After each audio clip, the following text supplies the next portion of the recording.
Jose Rizal, our national hero.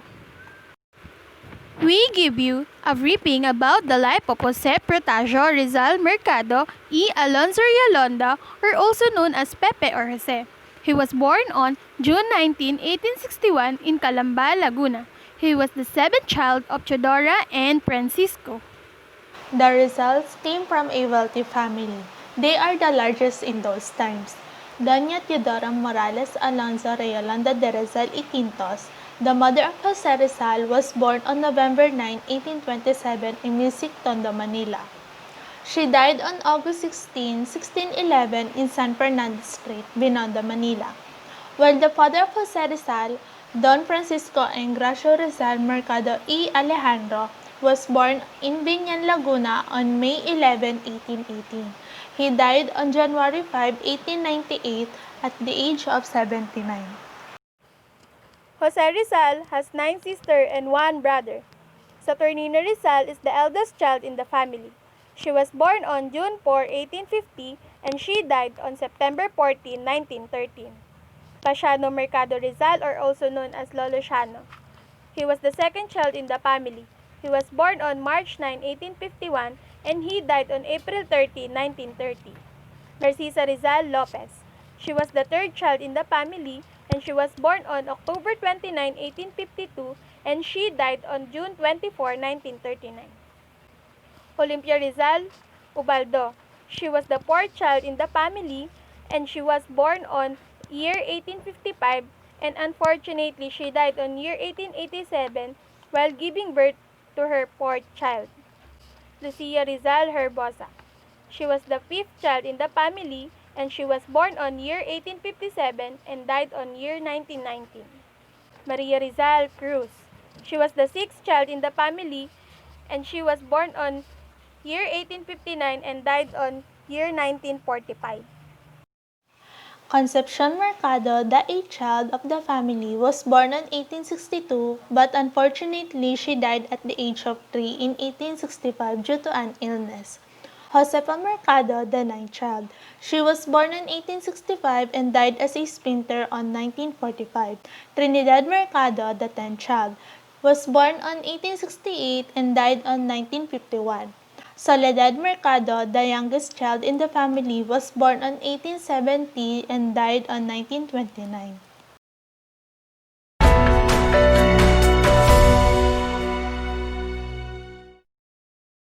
The first teacher of Rizal was his mother. On her lap, he learned at the age of 3 the alphabet and the prayers. The private tutor of Rizal was Maestro Celestino, Maestro Lucas, and Leon Monroy.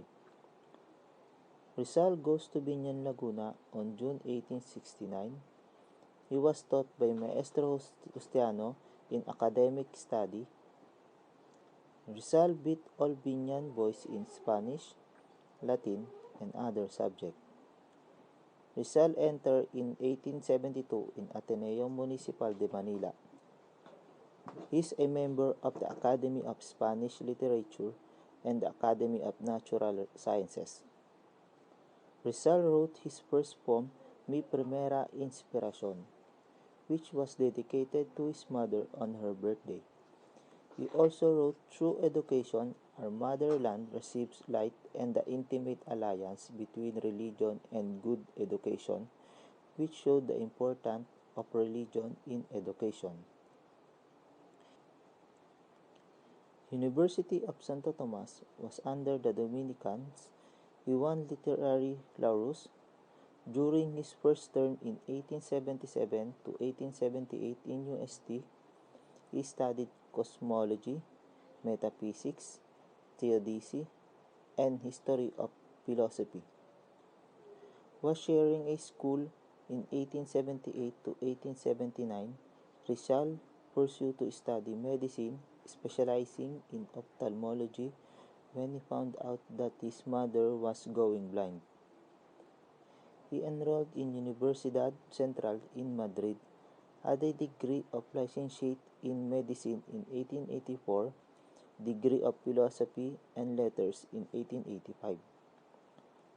Rizal next appointed the University of Paris, and then the University of Heidelberg to complete further study of ophthalmology.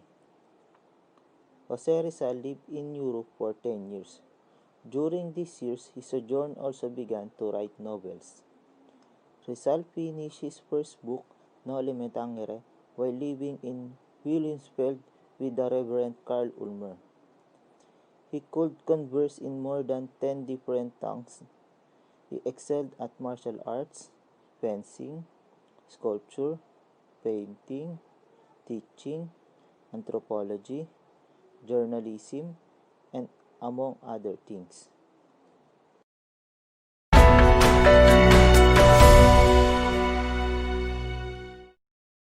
Dr. Rosari's love life is complicated.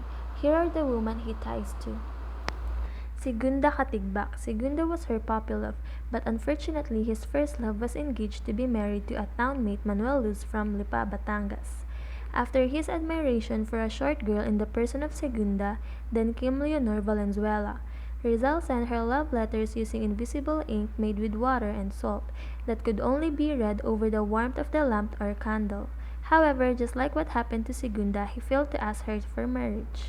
Leonor Rivera. It was perfect love story in the beginning, but as tragic love stories go, Leonor's parents highly disapproved of their relationship.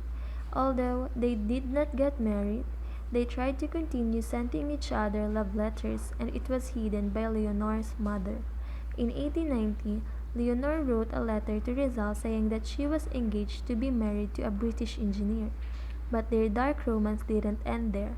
When Rizal heard the news that Leonor died during the second childbirth, Rizal didn't speak for a few days, but it is true that Rizal immortalized Leonor through the character Maria Clara in Noli Me Tangere. Consuelo Ortega. She was the daughter of Mr. Don Pablo. While Rizal was in Madrid, he would hang out at Don Pablo's house, which became a place where Filipino students would often get together. Through one of these gatherings, Rizal met Consuelo.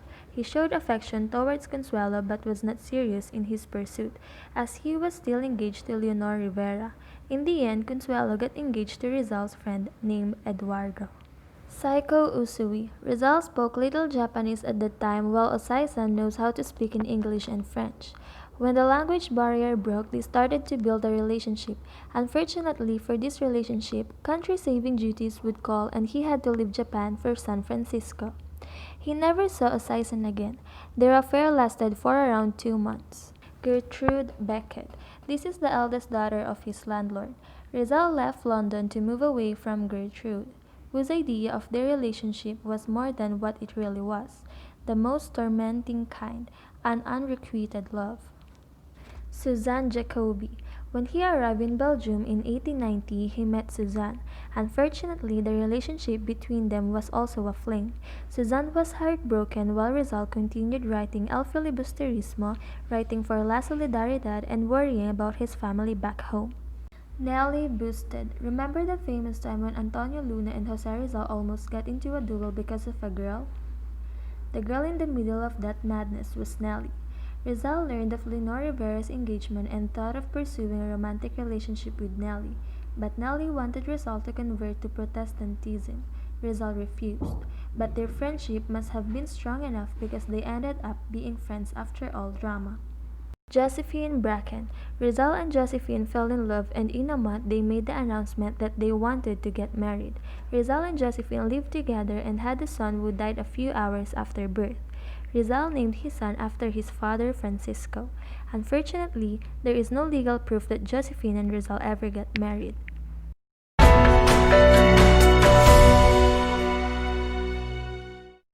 Jose Rizal was born and grew up in a very devout Catholic family.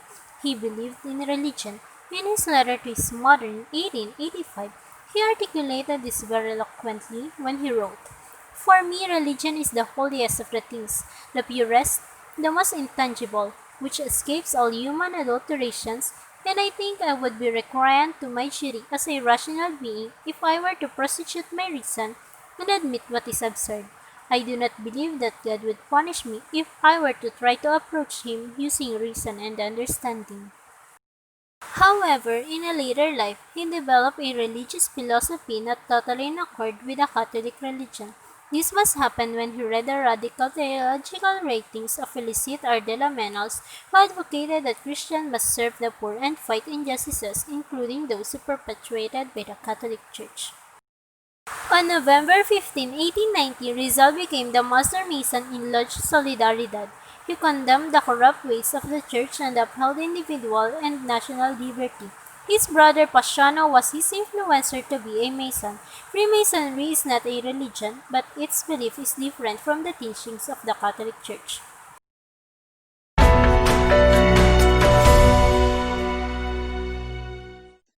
Rizal as a novelist. Rizal wrote two novels, namely Noli Me Tangere and El Filibusterismo. The novels define and illustrate his concept of love of the country. Rizal wrote many poems. He wrote poems about education, nature, and love of country. At age of 8, Rizal wrote Sa Aking Mga Kabata. At age of 15, he wrote Un Recuerdo a Mi Pueblo, or Remembrance to My Hometown. During his Ateneo days, he won his literary piece a la Educación, or To Education. When he was a student in USD, a prize-winning poem he wrote was A la Juventud Filipina, or To the Filipino Youth. Rizal's longest poem is Mi Retiro. It runs 120 lines or 24 stanzas. The last poem he wrote was Mi Ultimo Adios, or My Last Farewell. He wrote this in his cell at Fort Santiago few days before his execution. Other poems he wrote were Mi Peden Versos, Hymn to Talisay, Kundiman, A las Flores de Heidelberg, A la Señorita COYR, A Filipinas, Canto de Maria Clara, Himno al Trabajo, A Mi Musa, Versos de Isagani, and Canto del Viajero.